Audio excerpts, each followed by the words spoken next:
अथ श्रीमद्भगवद्गीता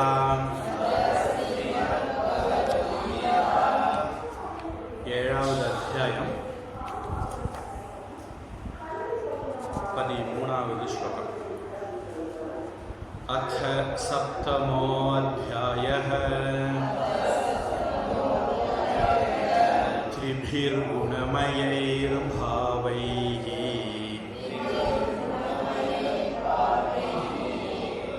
येभिः सर्वमिदं जगत् मोहितं नाभिजानाति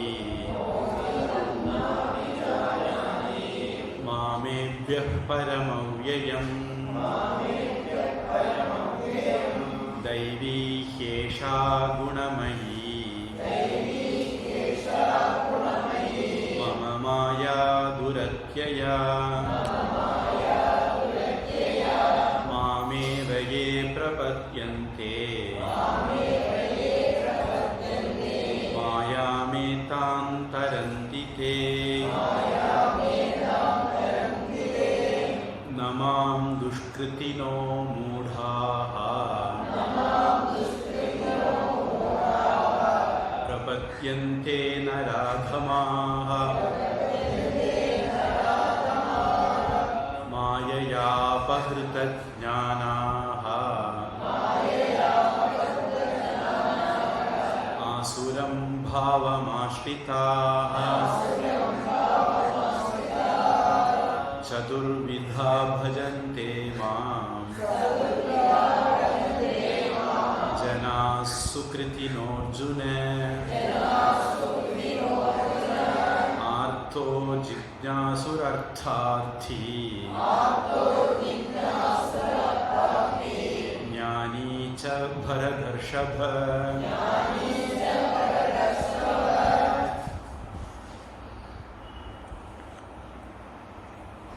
நம்ம கீதா சாண்டிங் கிளாஸில் அடுத்த முறை 13வது அத்தியாயத்துக்கு போகலாம்னு நினைக்கிறேன். ஏன்னா இந்த அத்தியாயத்துக்கு தொடர்புள்ள விஷயங்கள் அங்கே வருது. அதனால் அந்த அத்தியாயத்துக்கு சாண்டிங் போகலாம்னு நினைக்கிறேன். அப்புறம் போன வகுப்பில் மேக்ரோ கோசம் மைக்ரோ கோசம்னு ஒரு வார்த்தை சொன்னேன். சில பேர் புரியல அப்படிங்கிறது மாதிரி ஒரு அபிப்பிராயம் சொன்னாங்க.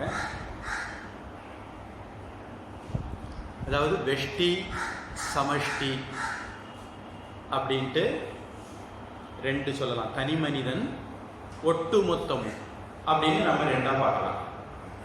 தனி மனிதன் அப்படிங்கிறத வெஷ்டி அப்படின்னு சமஸ்கிருதத்தில் சொல்றோம். ஒட்டு மொத்தம் அப்படிங்கிறத சமஷ்டி அப்படின்னு சொல்றோம். இதை உங்களுக்கு நீங்க கேட்டிருக்கிற வார்த்தைகளை சொல்ற மாதிரி இருந்தா, அண்டத்தில் உள்ளதுதான் பிண்டத்தில் இருக்கு. அண்டம் அப்படிங்கிறது ஒட்டு மொத்தம் எடுத்துக்கிட்டா, பிண்டம் அப்படிங்கிறது நாம தனி மனிதன். இப்போ ஒட்டுமொத்த உலகமும் பஞ்சபூதங்களால் ஆனது, நம்முடைய உடலும் பஞ்சபூதங்களால் ஆனது. இப்படி அண்டத்தில் உள்ளதுதான் பிண்டத்திலையும் இருக்குது. ஒட்டு மொத்தத்துல என்ன இருக்குதோ அதுதான் தனிநபர்கள்ட்டையும் இருக்குது அப்படிங்கிறத சொல்றதுக்காக வேண்டிதான் அந்த சொன்னேன்.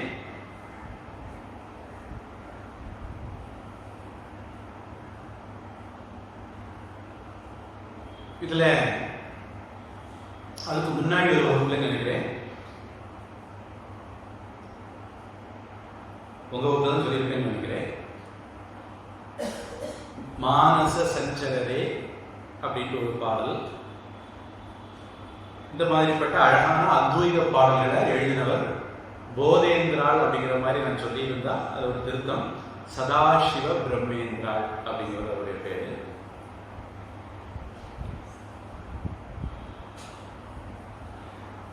போன வகுப்புல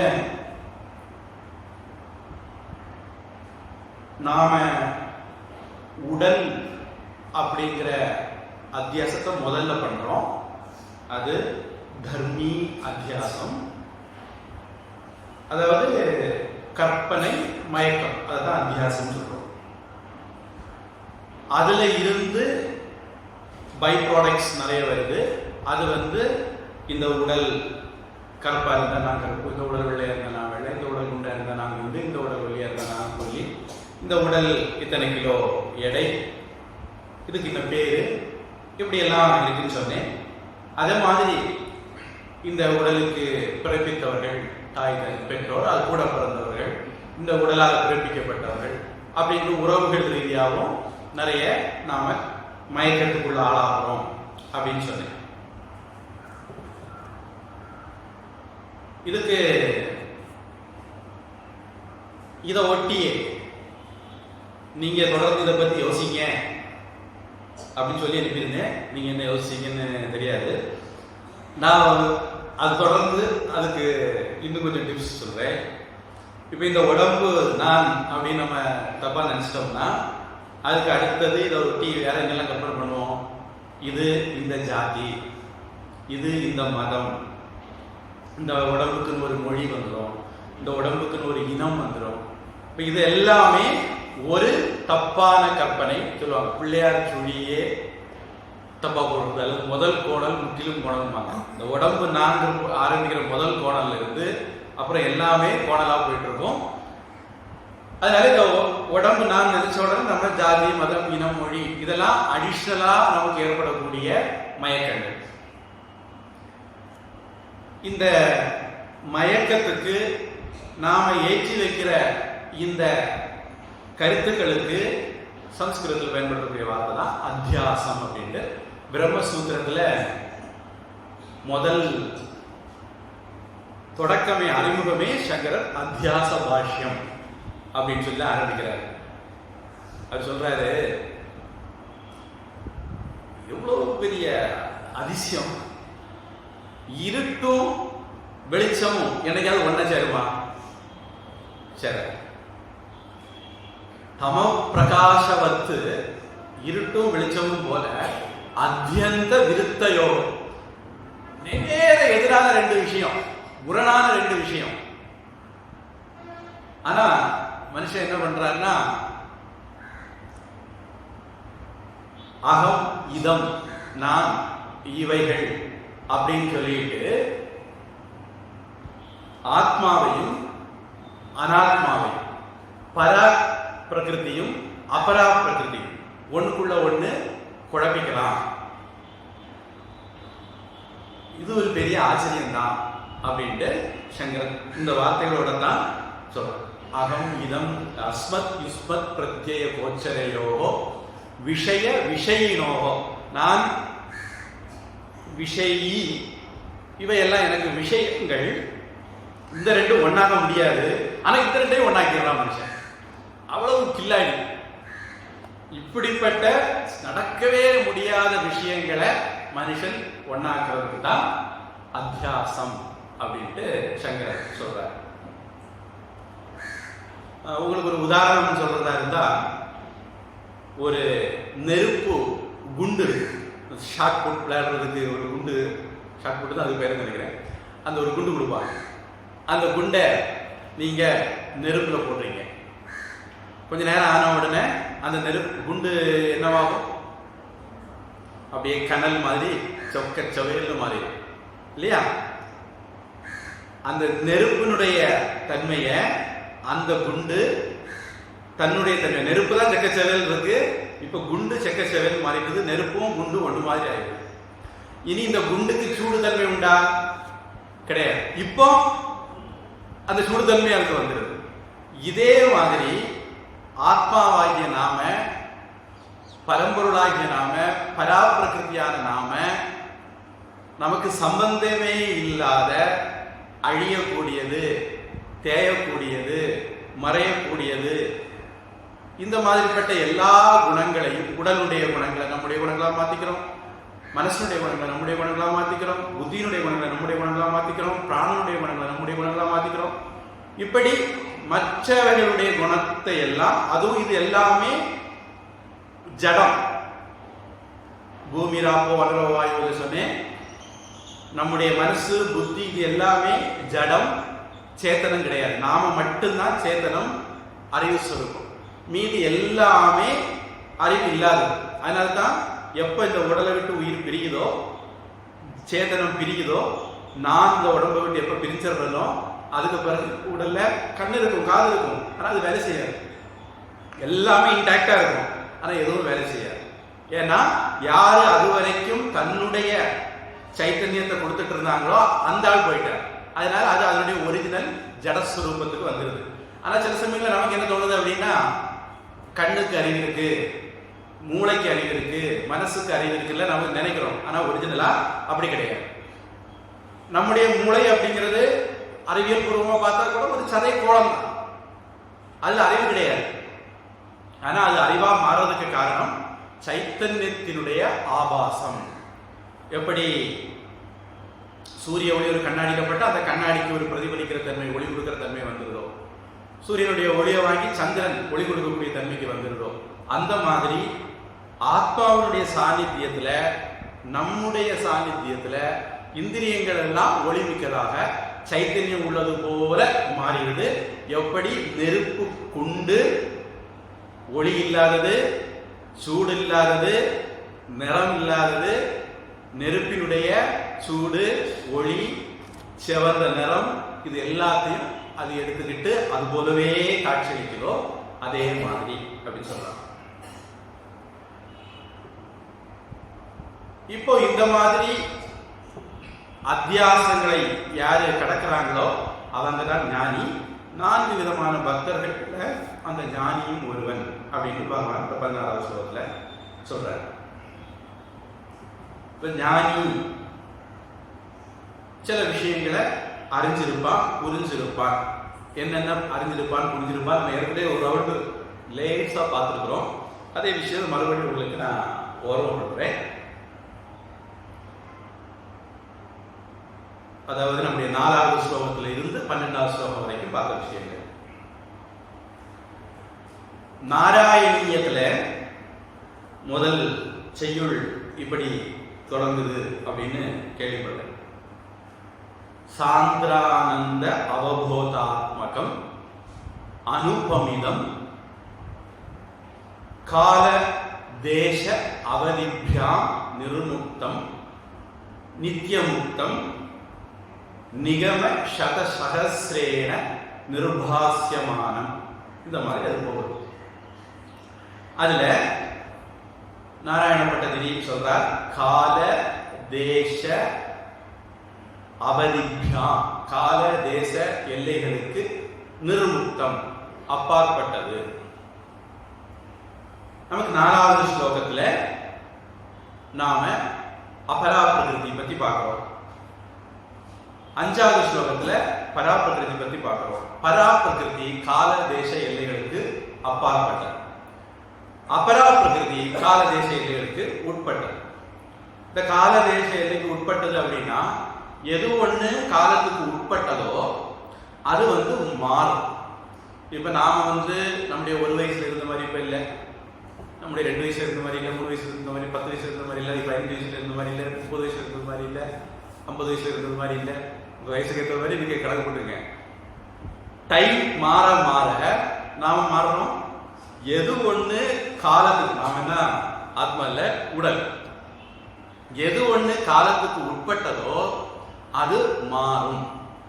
இது நாம யூகிச்சு அறிய வேண்டிய ஒரு உண்மை. அப்ப எது எது காலத்துக்கு உட்பட்டதோ அது மாறும். காலத்துக்கு உட்பட்டதா இருந்தால் அது கண்டிப்பாக மாறும். அடுத்தது ஒண்ணு தேசத்துக்கு உட்பட்டது அப்படின்னா, ஒரு இடத்துக்கு உட்பட்டது அப்படின்னா அங்க பிளவுபடும் அல்லது துண்டுபடும் அல்லது அது பலவாகும். இப்ப இந்த டேபிள் இங்க இருக்கு, இங்க இல்லை, இங்க இல்லை. அது மாதிரி இந்த சோஃபா இங்க இருக்கு, இங்க இல்லை, அதுக்கு பின்னாடி இல்லை. இப்படி தேசத்துக்கு உட்பட்ட எல்லா பொருளும் பிளவுபடும், துண்டுபடும், இன்னொன்னிலிருந்து வேறாக தோன்றும். இந்த ரெண்டும் இல்லாதது பரா பிரகிருதி.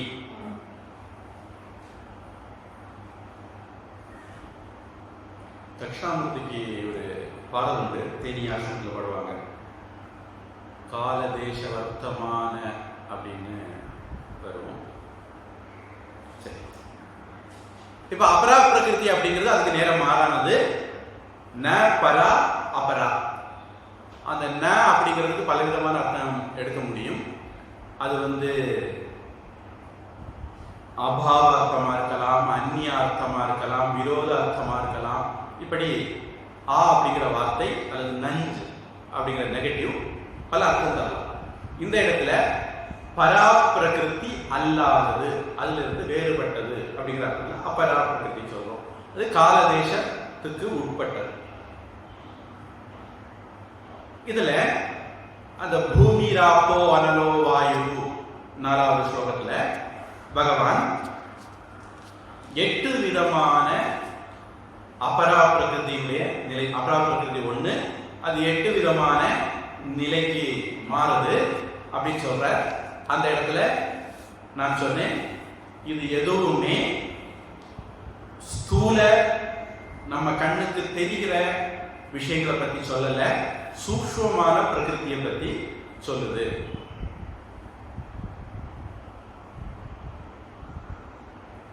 பொருட்களை பொதுவா ஸ்தூலம் சூக்ஷ்மம். ஆங்கிலத்துல கான்கிரீட் நவுன், ஆப்ஸ்ட்ராக்ட் நவுன் அப்படிமா. நம்முடைய 5 இந்திரியங்களுக்கு பிடிபடக்கூடியது, பிடிபடாதது அப்படிங்கிற அர்த்தத்துல சொல்லுவாங்க. கிட்டத்தட்ட அதே மாதிரியான அர்த்தத்துல தான் இங்கேயும் நம்ம சூக்ஷ்மம் அப்படிங்கிற வார்த்தையை பயன்படுத்துறோம். பொதுவா சூக்ஷ்மமான ஒரு பொருளுக்கு கொஞ்சம் வலிமை ஜாஸ்தி ஸ்தூலமான பொருளை விட. ஸ்தூலமான பொருளுக்கு ஒரு வியாபகம் இருக்கும், சூக்ஷ்மமான பொருளுக்கு வியாபகம் அதிகமா இருக்கும் அல்லது எல்லை இல்லாமல் இருக்கும். இப்போ உங்களுக்கு தலைவலி, நீங்க விக்ஸ் எடுத்து தடவலாம். அதை விட வேகமா சீக்கிரமா எஃபெக்ட் கிடைக்கணும்னு நினைச்சீங்கன்னா இந்த விக்ஸை கொஞ்சம் வெந்நீரை போட்டு ஆவி பிடிச்சிங்கன்னா இன்னும் வேகமா ரிலீஃப் கிடைக்கும். ஏன்னா அது ஆவியாகி சூக்ஷ்மமாகி உங்களோட உடம்புல போய் வேலை செய்யறதுனால. இந்த தத்துவத்தின் அடிப்படையில தான் ஹோமியோபதி மெடிசின் செயல்படுதுன்னு சொல்றாங்க. என்ன பண்ணுவாங்களா,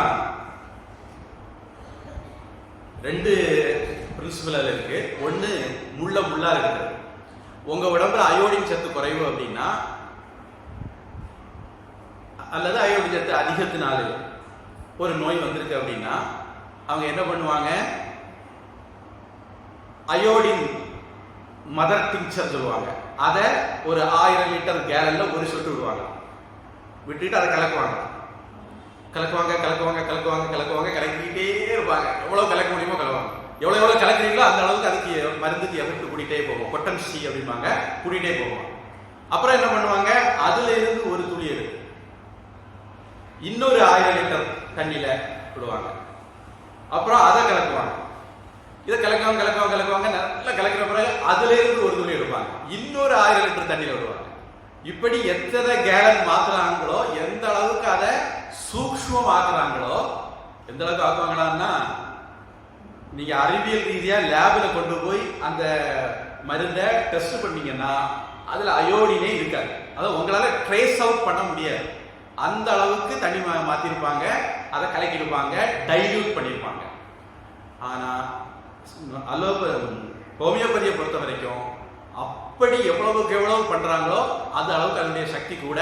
அதை தான் அப்புறம் உங்களுக்கு சர்க்கரை குளிசையில குளுக்கோஸ் பால்ல கலந்து சாப்பிட தருவாங்க. அதே மாதிரி பொதுவா சூக்ஷ்மமான பொருட்களுக்கு சக்தி அதிகம். நம்முடைய மனசு இதுக்கெல்லாம் சக்தி அதிகம் கூட நமக்கே தெரியும். இந்த 4வது ஸ்லோகத்துல சூக்ஷ்ம பிரகிருதியை பத்தி தான் பகவான் பேசினார். திருப்பி சொல்ல வேண்டியது வருது. காரணம் என்ன, இயல்பா நமக்கு பூமி நெருப்பு கேட்ட உடனே ஸ்தூல ஞாபகத்துக்கு வரும். அதனால திருப்பி சொல்றேன். அடுத்தது 5வது ஸ்லோகத்துல பரா பிரகிருதியை பத்தி பேசினார்.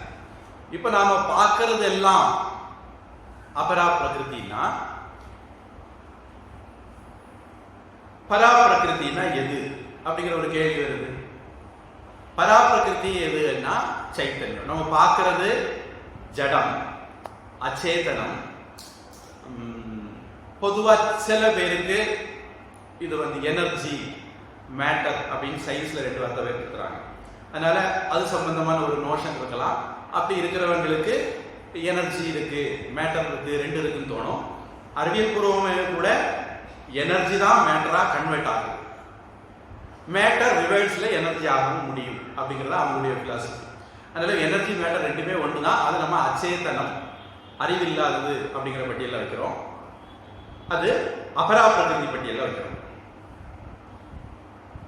பார்க்கப்படுறது எல்லாம் அபரா பிரகிருதி, அனாத்மா. யாரு பார்க்கிறானோ அந்த சைத்தன்யத்துக்கு பரா பிரகிருதி அப்படின்ட்டு பேர். இத பகவான் 5வது ஸ்லோகத்துல சொல்ற.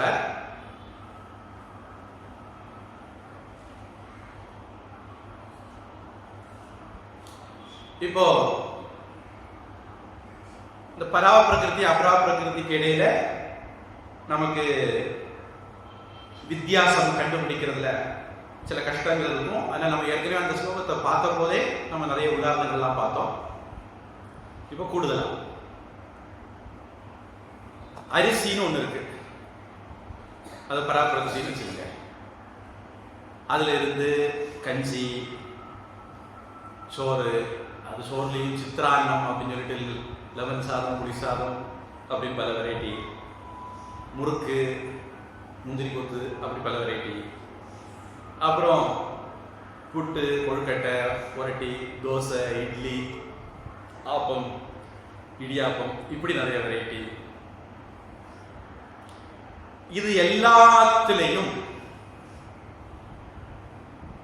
அரிசி இருக்கா இல்லையா? அரிசி தான் இது எல்லாமாவே. அது மாதிரி அப்பரா பிரகிருதி தான் அபரா பிரகிருதி ஆக மாறுது. அந்த அபரா பிரகிருதி அதுல இருந்து பஞ்சபூதங்கள், சூக்ஷ்ம பஞ்சபூதங்கள் வருது, அப்புறம் ஸ்தூல பஞ்சபூதங்கள் வருது, நம்ம பார்க்கக்கூடிய இந்த பஞ்சபூதங்கள், இந்த உலகம் எல்லாம் வருது. இப்ப அதுல இருந்து வந்ததுனால அதுதான் இது அப்படின்னு நம்ம ஏற்கனவே ப்ரூவ் பண்ணிருக்கோம். மறந்து போயிருந்தா, களி மண்ணிலிருந்து வந்ததுனால பானை, சட்டி, குடம் எல்லாமே களிமண்ணு தான். அப்ப பரா பிரகிருதியிலிருந்து வந்தது கண்டிப்பாக அந்த அபரா பிரகிருதியும் பரா பிரகிருதியா தான் இருக்கும். ரிஷிகேஷ்ல கோபாலானந்த சுவாமி இருந்தார். அவரு சொல்லுவார், அந்த ஸ்வீட், வட இந்தியாவோட ஸ்வீட்டுகளை பத்தி. சில பேருக்கு சில ஸ்வீட் பிடிக்கும், சில பேருக்கு சில ஸ்வீட் பிடிக்காது. அவர் சொல்றாரு, எல்லா ஸ்வீட்டும் ஒண்ணு தானே, எல்லாத்துலயும் என்ன இருக்கு? கோதுமை இருக்கு, நெய் இருக்கு, சர்க்கரை இருக்கு, அவ்வளவுதான். வட இந்திய ஸ்வீட்டை பொறுத்த வரைக்கும் இந்த 3 இருந்தா அதுல நீங்க பல விதமான ஸ்வீட், ஜிலேபி, இந்த 3 தான். சந்திர ஒரு பேர் சொல்லுவாங்க, மறந்தேன். ரிஷிகேஷ் வாசம் செய்ததுனால. அப்புறம் நம்ம கோழி மாதிரி ஒன்று பண்ணுவாங்க. இப்படி என்ன இனிப்பு போட்டாலும் சரி, எல்லாத்துலேயும் அடிப்படையில் என்னதான் இருக்கும் அப்படின்னா கோதுமை, நெய், சர்க்கரை தான். அதனால இந்த அபரா பிரகிருதி அப்படிங்கிறதும் பரா பிரகிருதியினுடைய ஒரு இதுதான். நான் அதுக்கு ஒரு ஸ்டெப் நம்ம இங்க பார்க்கணும்னு இல்லாதத உங்களுக்காக வேண்டி ஒரு ஸ்டெப் கூட போய் சொன்னேன். கடவுள்னா யாரு அப்படின்னு கேள்வி கேட்டா அதுக்கு உபநிஷத் சொல்ற விடை சத்தியம், ஞானம், அனந்தம். அப்ப அது கடவுள், பரா பிரகிருதி அப்படின்னா இந்த உலகத்துல எந்தெந்த பொருள் இருக்குதோ அதெல்லாம் கடவுள் தான். எந்தெந்த பொருள் வெளிப்படுதோ, நமக்கு புலனுக்கு வருதோ, அதெல்லாம் கடவுள் தான். இப்படி எண்ணிலடங்காத பொருட்கள் இருப்பும் இருக்கு, அறிவும் இருக்கு. அதனால சத்தியம், ஞானம், அனந்தம்ங்கிறது எல்லா பொருட்கள்லையும் இருக்கு அப்படிங்கிறத நான் சொன்னேன்.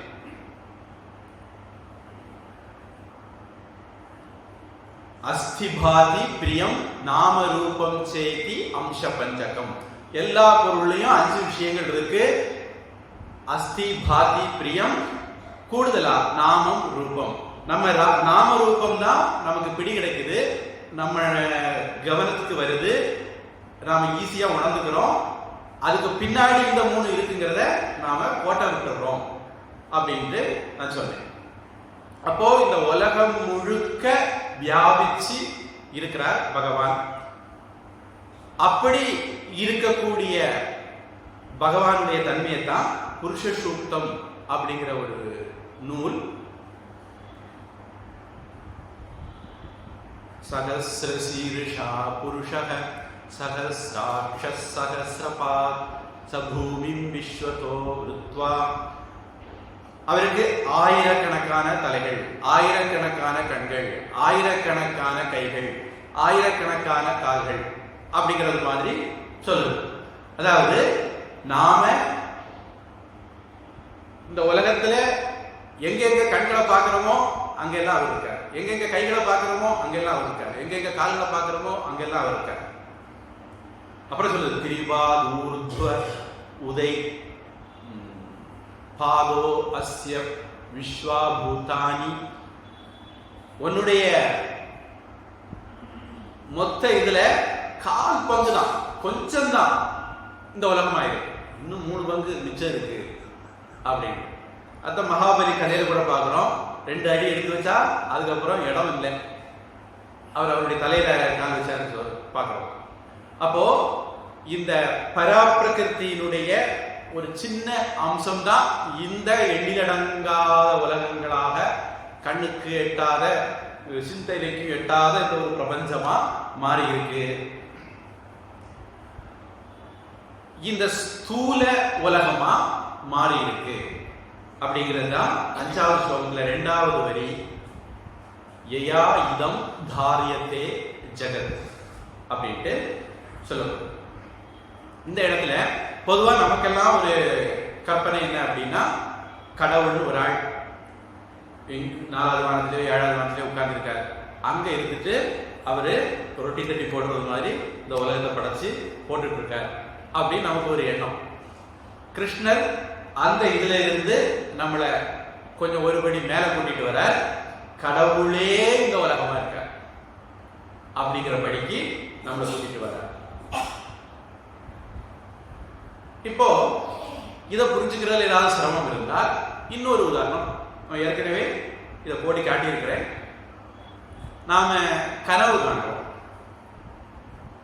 சம்சாரோ சொப்ன துல்லியக அப்படின்னு பெரியவங்க சொல்லியிருக்காங்க, தீர்க்க சொப்னம் அப்படின்னு சொல்லியிருக்காங்க. நாம கனவு காணும் போது அந்த கனவுல வரக்கூடிய எல்லா விஷயங்களும் உயிர் உள்ளதா இருக்கலாம், உயிர் இல்லாததா இருக்கலாம், அறிவுள்ளதா இருக்கலாம், அறிவு இல்லாத இருக்கலாம், இது எல்லாமே எதிலிருந்து பிறகுது? நம்முடைய அறிவிலிருந்து பிறகுது. நாம சைத்தன்யம், நம்முடைய சைத்தன்யத்துல இருந்து கனவு உற்பத்தி பண்ணப்படுது. அந்த கனவுல உயிர் உள்ளதும் வருது, உயிர் இல்லாததும் வருது, அறிவுள்ளதும் வருது, அறிவில்லாததும் வருது. இது எல்லாமே உற்பத்தி பண்றது யாரு? நான். அதே மாதிரி இந்த உலகம் பரமாத்மாவிட்ட இருந்து உற்பத்தி பண்ணப்படுது. அடுத்தது 6வது ஸ்லோகத்துல சூக்ஷ்ம பஞ்சபூதங்கள் இருந்தது, அது சூக்ஷ்ம அபரா பிரகிருதியில இருந்து. எதை 4வது ஸ்லோகத்துல பூமி ராப்போ அனனோ வாயுன்னு சொன்னாரோ அதுல இருந்துதான் ஏதத் யோனீனி பூதானி, அதுல இருந்துதான்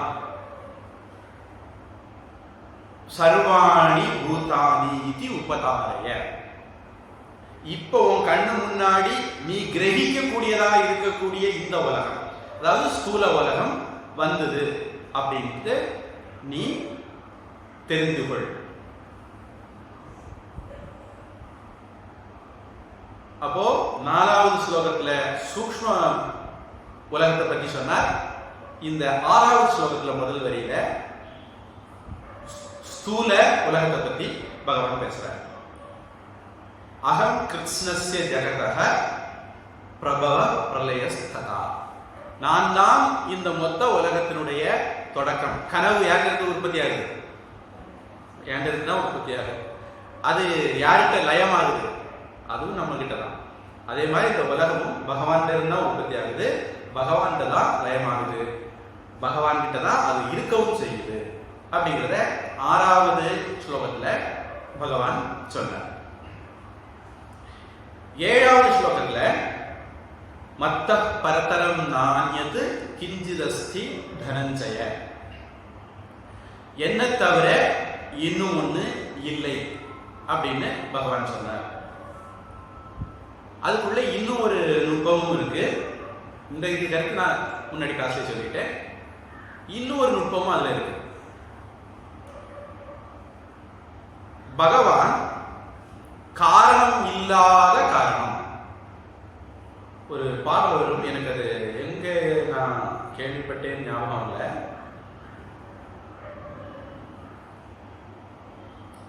அநேகமா பூஜ்ய சுவாமி பாட்டா இருக்கும், தொடக்கம் ஞாபகம் இல்லை.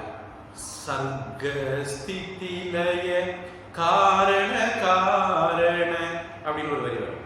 காரணங்களுக்கெல்லாம் காரணமானவனே, சர்க்கம் ஸ்திதி லயம், படைப்பு காத்தல் அழித்தல், இந்த 3 விஷயங்களுக்கும் காரணமானது எதுவோ அதுக்கும் காரணமானவனே அப்படின்ட்டு அதை வரி வரும். அதனால பகவான் எல்லாத்துக்கும் காரணம். அப்ப இயல்பா நம்ம எல்லாருக்கும் ஒரு கேள்வி வரும், பகவானுக்கு காரணம் எது அப்படின்னு ஒரு கேள்வி வரும். மாதாச்ச பார்வதி தேவி பிதா தேவோ மகேஸ்வரஹ பாந்தவா சிவபக்தாஸ்ச சுதேஷோ புவனத்ரயம் அன்னபூர்ணா ஸ்தோத்திரத்துல முடியும்.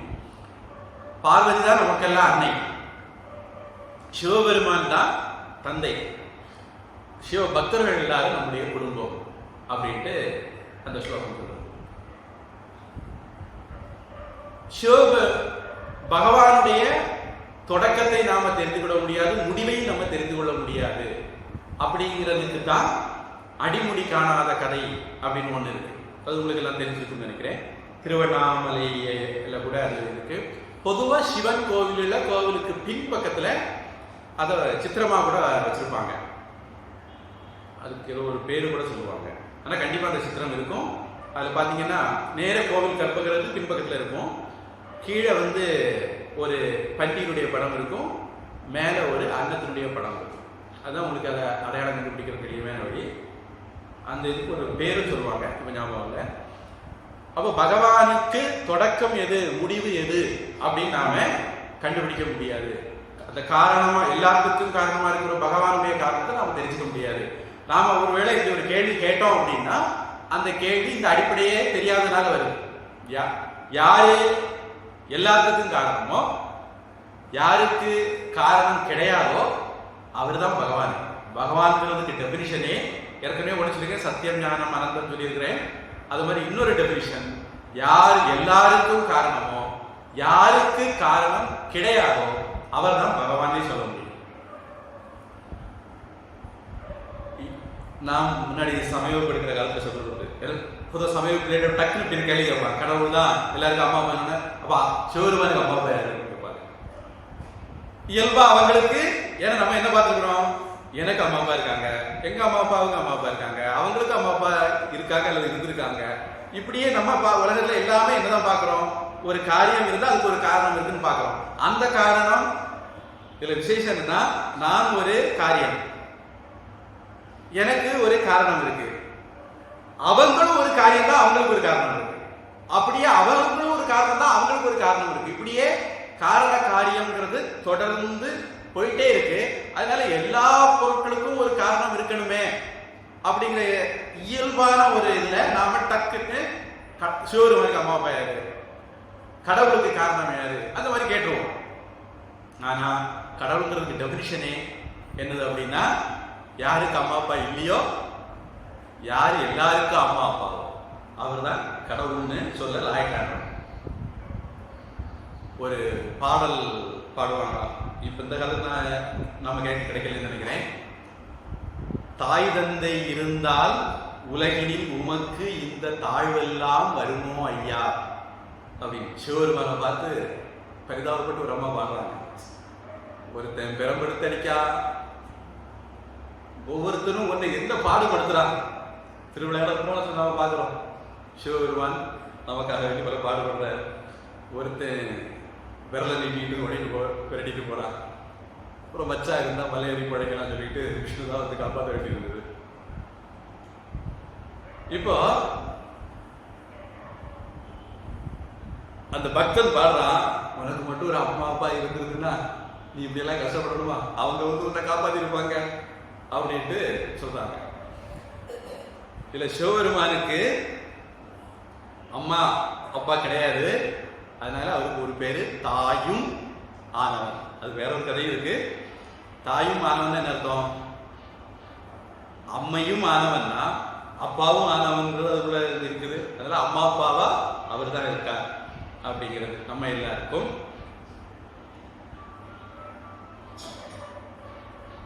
அதனால வேற சில பேருக்கு பொறாம பார்வதி மேல. என்ன அப்படின்னா, மாமியார் இருப்பிய மாமியார் ஒரே பார்வதி தான் அப்படின்னு.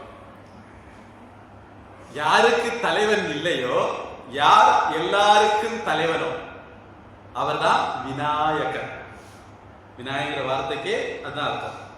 யாரு எல்லாருக்கும் தலைவரோ, யாருக்கு தலைவர் கிடையாது. விகத நாயகன் விநாயகன் அப்படின்னு விளக்கம்.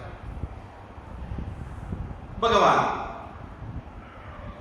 யாரு தேவர்களுக்கெல்லாம் தேவனோ, யாருக்கு மேல வேற தேவன் கிடையாது. அவர் தான் தேவாதி தேவன், ஆதி தேவன், மகாதேவன் எல்லாம் சொல்லப்படுறாங்க. 12 சிவாலயத்தில் எல்லா சாமிக்கும் மகாதேவன் தான் பேரு இல்லையா?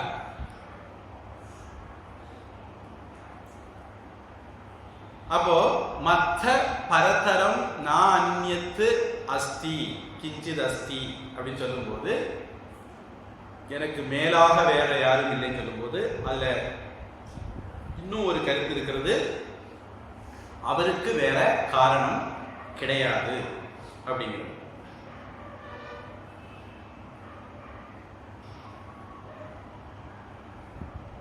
அப்போ இந்த ஸ்லோகங்கள்ல கடவுளுடைய லட்சணம், கடவுள் என்ன பண்றார் அப்படிங்கிறதெல்லாம் சொல்றாங்க. நான் சொன்னேன், மூலப்பொருள் காரணம் கடவுள், அதாவது உபாதான காரணம் கடவுள். தங்கம் எப்படி நகைகளுக்கு மூலப்பொருளோ, களிமண் எப்படி பானைகளுக்கு மூலப்பொருளோ, அதே மாதிரி பகவான் இந்த உலகத்துக்கான மூலப்பொருள். சத்தியம் ஞானம் ஆனந்தம் அப்படிங்கிறதுல அவரு மூலப்பொருளாக இருக்கிறதுனால அவர் எங்கேயும் வியாபித்து இருக்கிறார். அவர் இல்லாத இடமே இல்லை. எப்படி களிமண் பொருட்கள் எல்லாத்திலையும் வியாபிச்சிருக்குதோ, தங்கம் நகைகள் உலகத்துல முழுக்க வியாபிச்சிருக்குதோ, அதே மாதிரி பகவான் வியாபிச்சிருக்கிறார் அப்படிங்கிறது நாம பார்த்தோம். இந்த சச்சிதானந்த கடவுள் தான் பேரு வடிவத்தோட உலகமாகவும், அதாவது விஸ்வமாகவும் விளங்குறார் அப்படின்னு நாம சொன்னோம். சிவனாகவோ நாராயணனாகவோ கைலாசத்திலேயோ வைகுண்டத்திலேயோ இருக்கிறவர் மட்டும் கடவுள் இல்லை, இருப்பதெல்லாம் இறைவனே. ஈஷாவாஸ்யம் நம்முடைய முதல் உபனிஷத் ஈஷாவாஸ்ய உபனிஷத். அது தொடங்கும் போதே இப்படிதான் தொடங்கும். ஈஷாவாஸ்யம் இதம் சர்வம், இருப்பதெல்லாம் இறைவனே.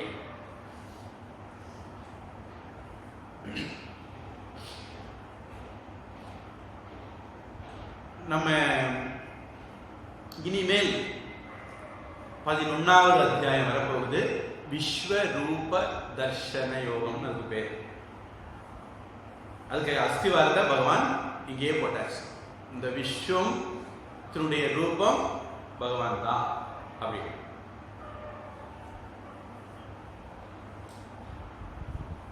இப்போ நமக்கு ஏற்படக்கூடிய பிரச்சனை என்ன அப்படின்னா, எல்லைக்கு உட்பட்டவனாக, ஒரு வடிவத்திற்கு உட்பட்டவனாக, ஒரு பேருக்கு உட்பட்டவனாக நாம இறைவனை தேடுறோம்.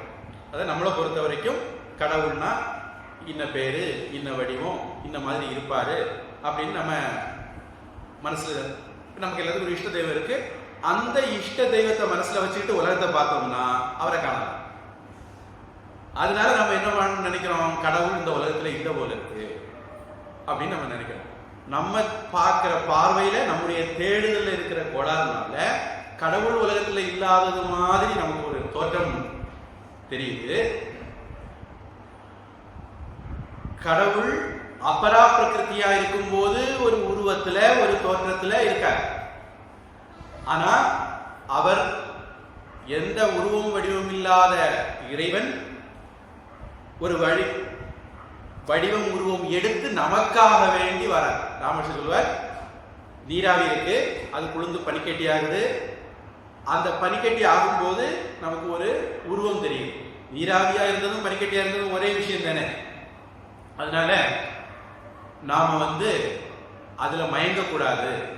விறகில் தீயினன் பாலில் படு நெய் போல மறைய நின்றுடன் மாமணி ஜோதியன் உறவுக்கோல் நட்டு உணர்வு கைச்சினால் முருக வாங்கி கடைய முன் நிற்குமே அப்படின்ட்டு அப்பர் போடுற தேவாரத்தில் சொல்ற.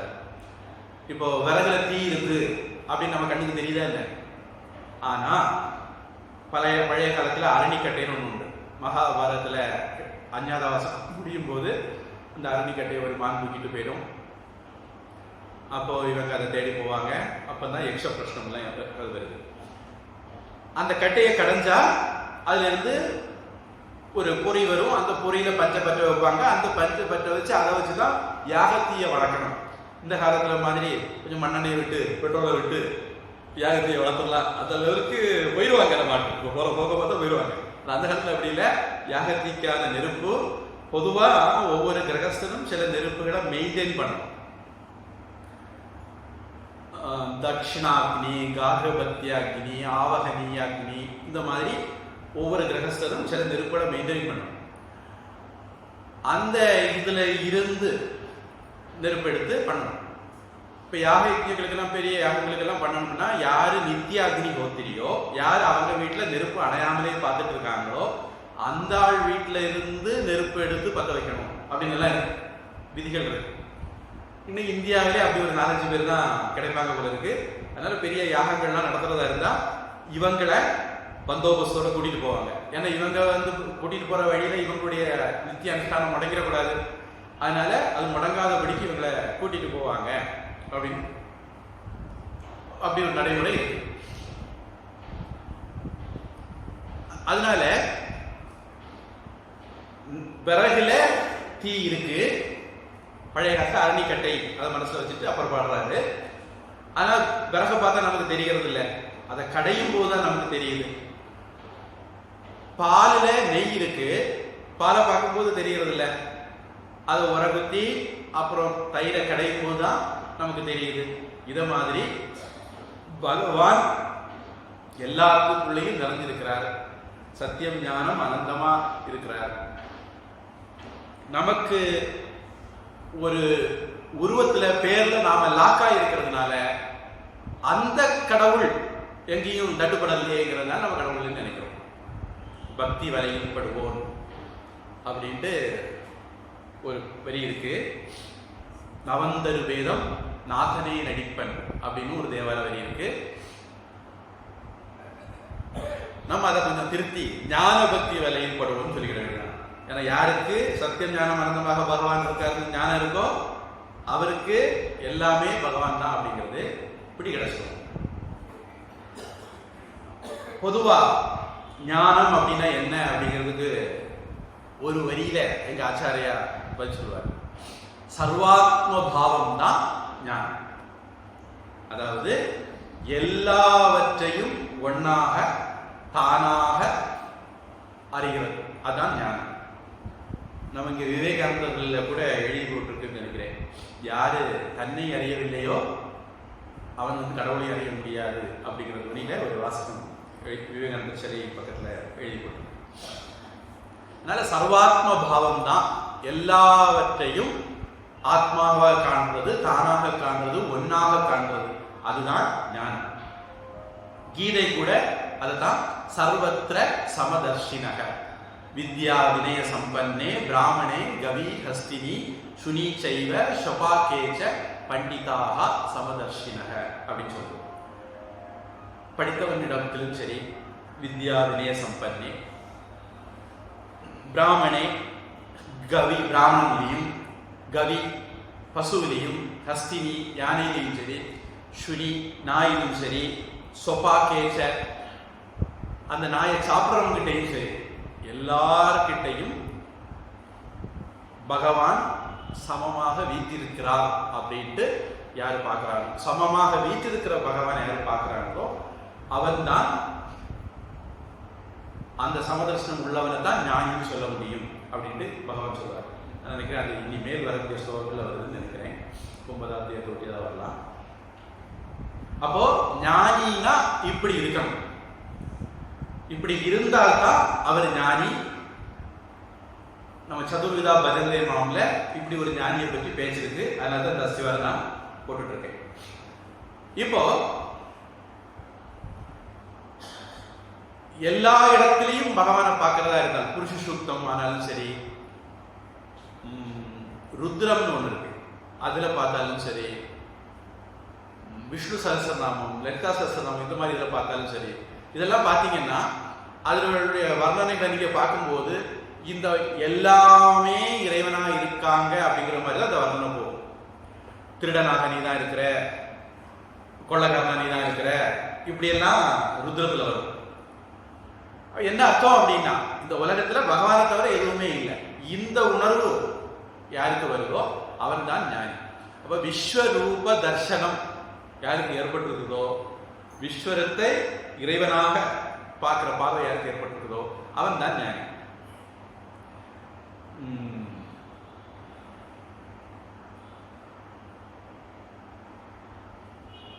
இது இப்ப நான் சொல்றேன், நீங்க கேட்டுட்டீங்க, உங்களுக்கு நீங்க அறிஞ்சா மட்டும் போதுமானா போராது, புரிந்து கொள்ளவும் வேணும், அது வாழ்க்கையில நடைமுறைக்கும் வரணும். அதனால்தான் பகவான் 4வது ஸ்லோகத்துக்கு முன்னாடியே சொல்லும் போது ஞான விஞ்ஞான அப்படின்னு 2 வார்த்தையை பயன்படுத்தினார். அப்போ நமக்கு அது அனுபவம் ஆகணும்னு சொல்லலாம். அதெல்லாம் கொஞ்சம் சரியா புரிஞ்சிட வேண்டிய வார்த்தைகள். அனுபவம் ஆகணும்னு சொல்லலாம். அபரோக்ஷ ஞானம், பரோட்ச ஞானமா இப்ப இருக்கு, கேள்வி ஞானமா இருக்கு, அது அபரோக்ஷ ஞானமாக மாறணும் அப்படின்னு சொல்லலாம். நடைமுறைக்கு வரணும், நடைமுறை வேதாந்தம் அப்படின்னு சொல்லலாம். இப்படி நம்ம வார்த்தைகளை சொல்லலாம். இது நான் அடிக்கடி சொல்றது மாதிரி நீங்க கேட்கறது மட்டும் இல்லை, வீட்டுக்கு போயும் எப்ப எப்ப நேரம் கிடைக்குதோ அப்பப்ப இதே லைனை நீங்க சிந்திச்சுக்கிட்டே இருக்கணும். சிந்திக்க சிந்திக்க சிந்திக்க உங்களுடைய மூளை இதுவரைக்கும் தப்பா கண்டிஷன் ஆகி இருக்கு, அது ரீகண்டிஷன் ஆகணும், சரியா கண்டிஷன் ஆகணும். அப்படி கண்டிஷன் ஆகும்போது உங்களுடைய பார்வை மாறும். இப்போ பயிற்சி 6வது அத்தியாயத்தில் வந்ததுன்னு நினைக்கிறேன். அபியாசேன து கவுந்தேய வைராக்கியேன ச கிருஹ்யதே அப்படின்ட்டு பகவான் சொல்லுவார். பயிற்சியினால இதை நாம கொண்டு வர முடியும். பொதுவாக நடனம் ஆடுறவங்களுக்கு தெரியும், இசை படிக்கிறவங்களுக்கு தெரியும், இல்ல அடிதடி கலரி மாதிரிப்பட்டது படிக்கிறவங்களுக்கு தெரியும். அவங்க முதல் நாள் போகும்போது ஸ்ருதியும் சேராது, ஒன்றும் சேராது. திருப்பி திருப்பி திருப்பி திருப்பி பயிற்சி பண்ணுவாங்க. ஹார்மோனியம் வாசிக்கிறாங்கன்னா விரல் கரெக்டா ஓடாது, டைப்ரைட்டர்ல டைப் பண்றீங்கன்னா விரல் கரெக்டா ஓடாது.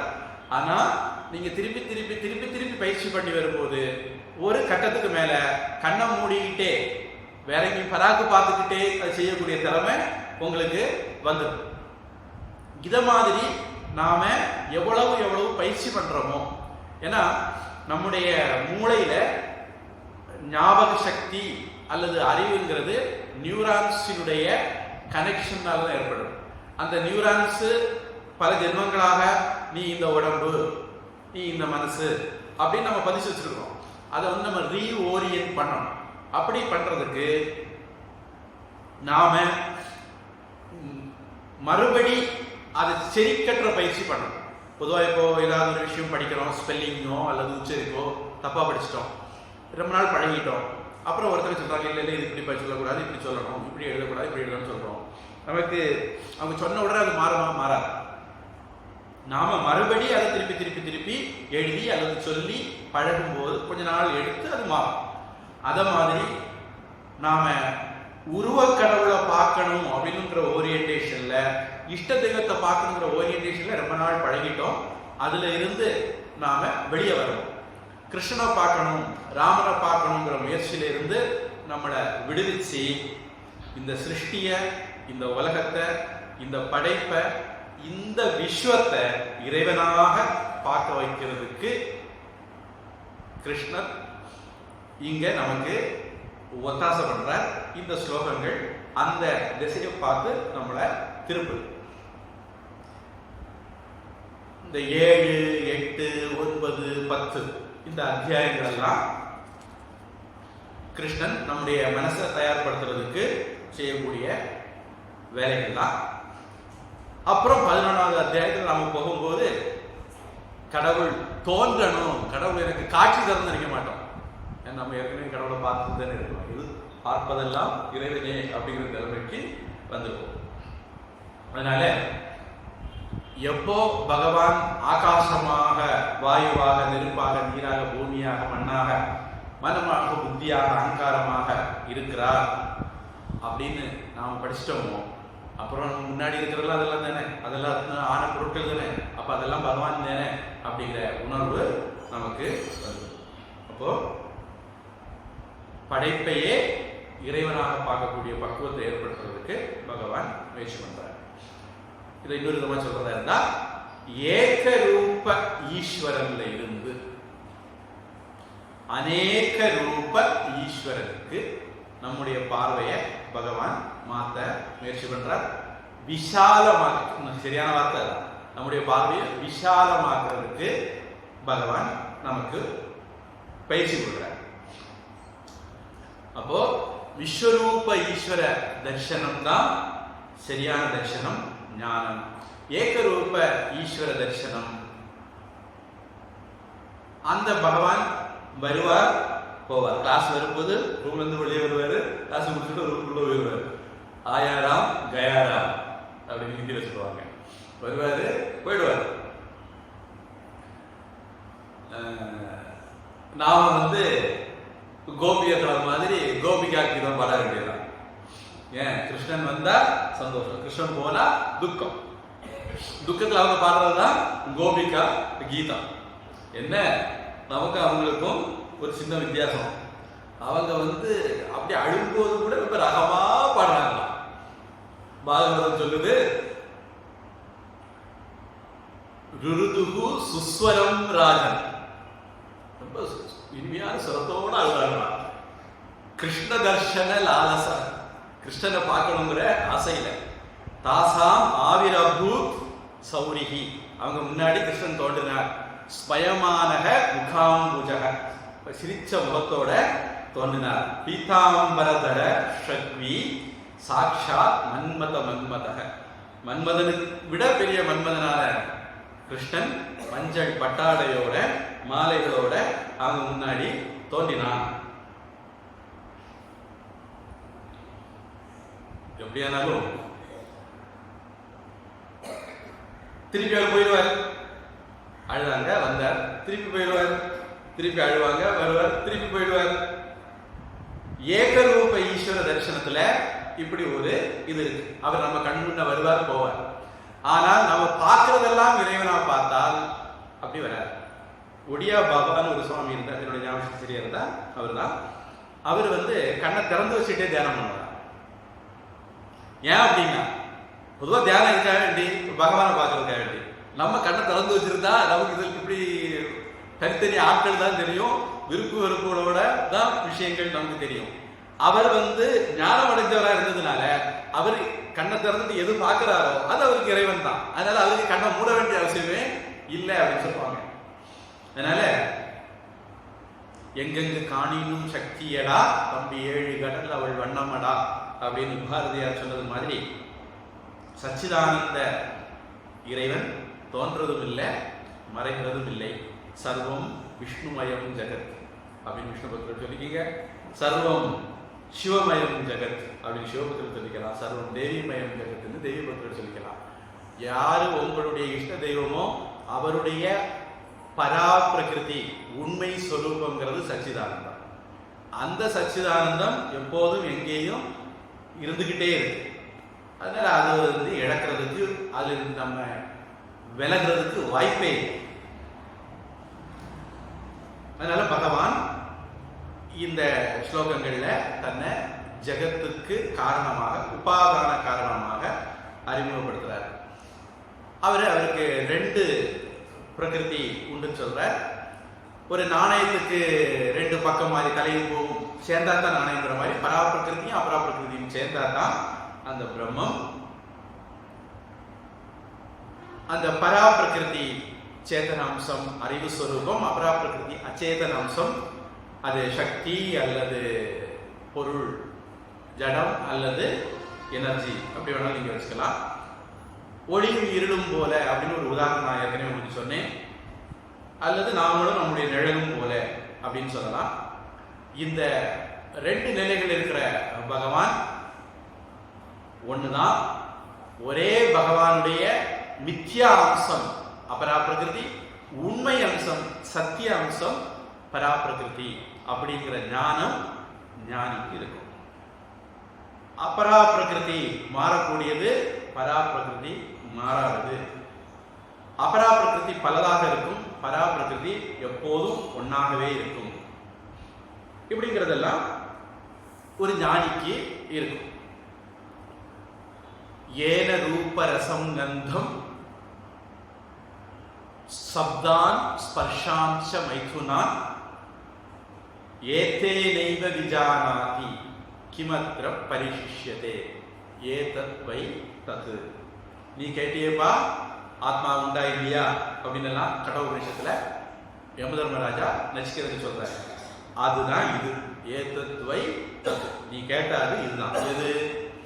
எதனால உருவம் பார்க்கப்படுகிறதோ, சுவை அறியப்படுகிறதோ, மனம் நுகரப்படுகிறதோ, ஒலி கேட்கப்படுகிறதோ, தொடுதல் உணரப்படுகிறதோ, அந்த அறிவெல்லாம் எந்த பொருளால ஏற்படுகிறதோ அதுதான் அந்த பரம்பொருள். நான் ஏற்கனவே சொல்லிட்டேன். பார்க்கிறவன் அறிகிறவன் பராபிரகிருதி, பார்க்கப்படுறதெல்லாம் அபராபிரகிருதி. இதே விஷயம் தான் கேனோபனிஷத்துலயும் வருது.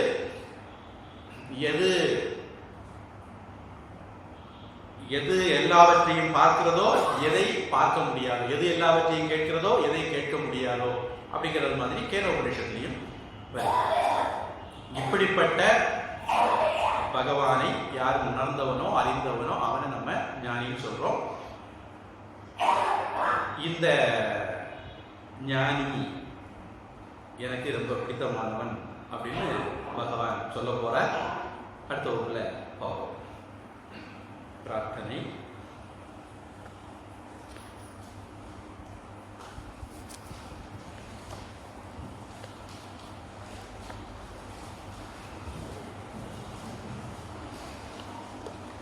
गीता मार्ग में लक्ष्य। ओम अथ गीता महात्म्यं गीता शास्त्रमिदं पुण्यं यः पठेत् प्रयतः पुमान् विष्णो पदमवाप्नोति भयशोकादिवर्जितः। गीताध्ययनशीलस्य प्राणायामपरस्य च नैव सन्ति पापानि पूर्वजन्मकृतानि च। मलनिर्मोचनं पुंसां जलस्नानं दिने दिने सकृत् गीतां वसि स्नानं संसारमलनाशनं। गीता सुगीता कर्तव्या किमन्यैः शास्त्रविस्तरैः। या स्वयं पद्मनाभस्य मुखपद्माद्विनिसृता भारतामृतसर्वस्वं विष्णोर्वक्त्राद्विनिसृतं। गीता गङ्गोदकं पीत्वा पुनर्जन्म न विद्यते। एकं शास्त्रं देवकीपुत्रगीतम् एको देवो देवकीपुत्रेव। एको मन्त्रस्तस्य नामानि यानि कर्मा एकं तस्य